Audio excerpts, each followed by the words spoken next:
This is Marguerite Eller, the founder and director of Ohashiatsu in Austria. And I'm here today to talk about something very substantial, very basic in the whole Asian philosophy, a phenomenon that is used in all Asian martial arts, bodywork, and even movement, any movement, which is Hara.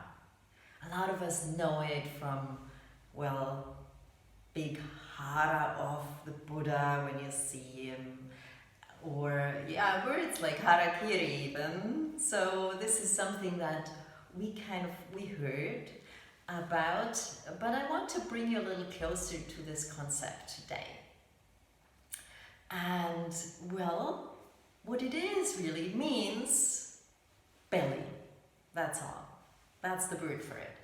And the location is really all the soft part, when you feel it, all the soft part between here, the rib cage, and the hip bones, the pubic bone, and the sternum, all that area that you can touch. And not only, it's not flat, not only in this area, but also reaching all the way to the back here, to the spine. So it's a globe, if you want to compare it with our earth. It's a globe, it's a ball, if you want to imagine it like that. And so this is the center of our being. This is where everything is reflected, anything that is us, that is our nature, whatever is going on in us, even momentary things, stress, or what we, anxious, whatever we're just in what situation we are in. It's all reflected back to our Hara. And so the Hara can tell us a lot about the person that we touch, right? And it can tell us a lot about ourselves. So this is why it plays such a central role in what we're doing with Ohashiatsu. So we want to touch people's Haras, but first we want to understand our own Haras, because it is so important also for what it gives us if we can connect to it. It is really also the seat of our intuition. It's a second intelligence. There is an intelligence in there that is deeper than the intellect in the head. So, like in this, there is books about it. I have just two here that are in German, right? So this is Christopher Marquardt, called Danten, and this is Dantien, and this is Hara by Carl Graf Dürkheim. Very, very good book. And so here he says, actually in this book, they both exist also in English. So he says that the brain can only see one thing, he says, for example. But the Dantien is giving you a holistic, total view of things, the whole situation. It has the capability to overview, to give you a picture of the whole situation. So this is one thing. And then it's also like really also in Western medicine, we understood in the meantime that there is really a whole network of nervous system that looks very similar as the one in the brain. So there is really like a similar way of thinking happening also in the guts as it is happening in the brain. But it gives us more this holistic view of things, and we know it also in our Western world as something when we're making big decisions, for example. We want to sleep over it, we say, or we want to feel deeper into it. This is what happens. You ask your intuition, you ask your Hara in a way to give you a deeper answer. And that is usually something that, well, is more reflecting your truth. So this is why we do it. When we make intuitive decisions, they come from here. In German we say, mit unserem Bauchgefühl gehen, so we go with our guts. So this is, I think in many languages, there is such a word for it. We all know it somehow. So there is a deeper knowing, there is the integrity that is sitting there, but it's also the seat of vitality that is there. And this is how, I want to bring you a little closer to how exactly it looks like and the anatomy of it, so to speak. There is a central point here, and this is like a 2-finger width down from the belly button. There is a point, there's an acupuncture point that is a very important energy source. It's actually called Kikai, so the ocean of energy. Or, they call it also Dantian. Or in Japanese it's Tanden, Chinese, Japanese. And this is conception vessel number 6. They do a lot of moxa on this point because this is really a source of energy. This is where you can vitalize and stimulate the basic energy that we're all living from. Very nice point. They do moxa, and it also, for example, for situations when a woman wants to get pregnant and such. So very, very nice point, and you can press on it and stimulate it by pushing into it yourself. So you can do something about it. You can try that out. And just for a moment, just touch it and get in touch with it, what feeling it gives you. Because I think there is a feeling of power there. Let's do this for a moment. Just measure the 2 fingers down from the belly button and just push a little bit. Take a moment to breathe deeply and connect to this energy there.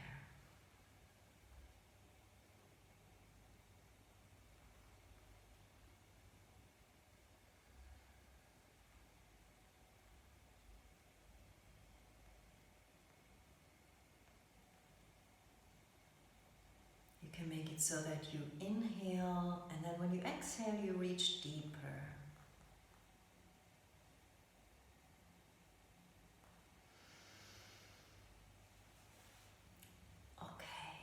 And now I want to show you another exercise that is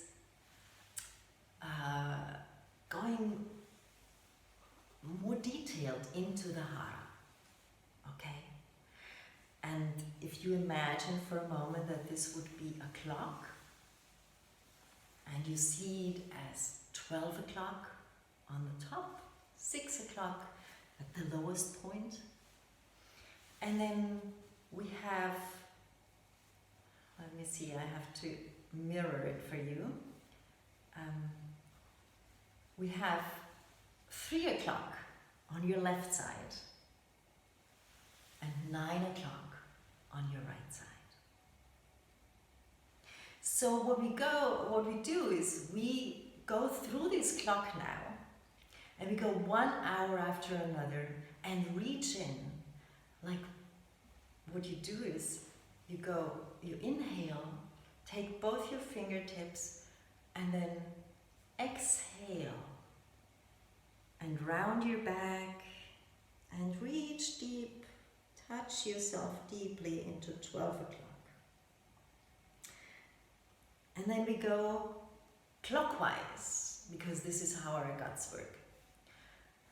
This way. And then clockwise you go to 1 o'clock. Inhale, exhale, and let your whole body sink into 1 o'clock. Inhale. And exhale. And you go only as far as it's comfortable for you.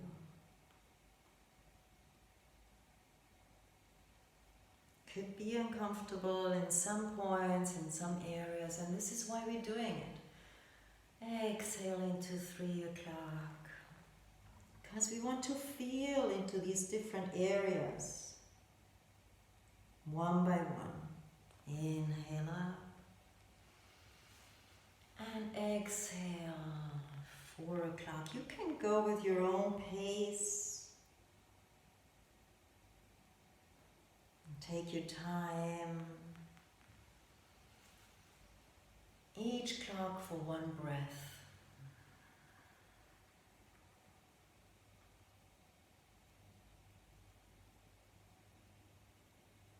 Each hour for one breath.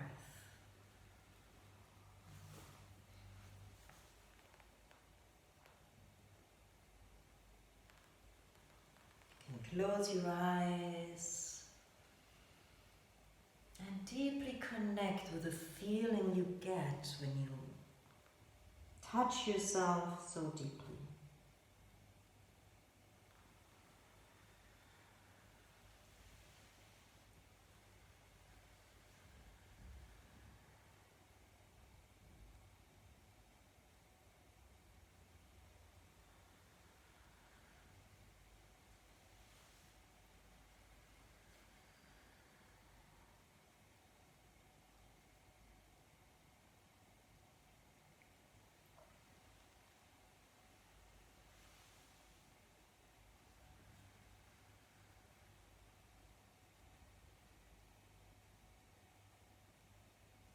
Take your time.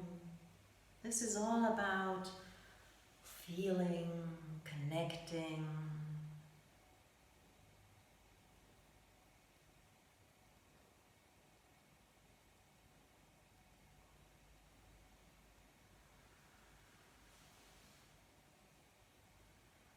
And whenever you're back at 12 o'clock,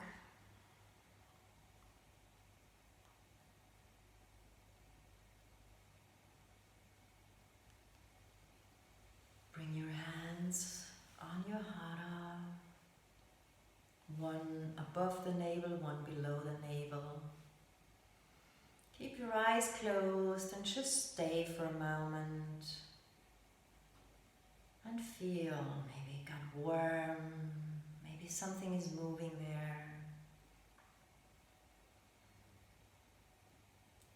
Just get in touch, feel it, connect with your Hara. Keep breathing.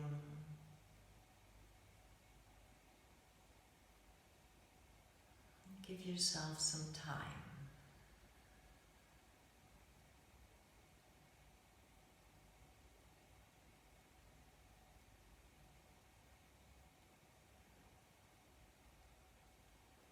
And then slowly open your eyes. Keep your gaze down first till you're ready, and then come back. So this is a very, very nice exercise to do for you, and I would ask you to do it every day. And when you do that several times for a week, let's say, you will feel that you get much more feeling for your Hara.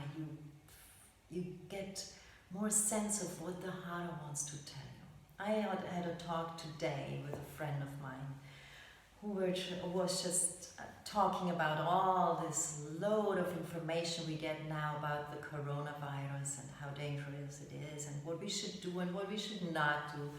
And then she said, well, I don't want to listen to it anymore. It just makes me feel anxious and negative and all of this. So we both found that there is really, we have to go with our intuition to know what is right and wrong for us. We have to trust something deeper in us to know what is good and bad for us, because there is no absolute good and bad, we know that. But you have a compass. A teacher of mine said, this is your compass, the Hara is your compass, whereas the brain is your navigator, and this is our compass. So we have to trust this system in us that tells us what is right in this moment for us. And this is how you can strengthen that feeling, that compass that tells you what is good for you. And well, a lot of us have lost this contact with that inner voice. So we can wake it up again. We can enliven it again. So this is a great exercise to feel more what your Hara is telling you. So that's why I'm asking you to do it every day. And my suggestion is to do it, you could do it in the morning maybe, but I love to do it at night. And this is for another reason. Because when you touch your Hara so deeply, remember there's all the vital organs also in here. So they need energy, but what it also does when the energy comes here, by touching this way, you bring your energy here, and the brain, the head gets empty. And this is the state we need when we want to fall asleep. If the chatter is going on and there's a lot of energy here, you cannot sleep, you cannot fall asleep. So bring your energy down so you can do that same exercise, laying down on your back, when you're in bed, for example, and go through this sequence.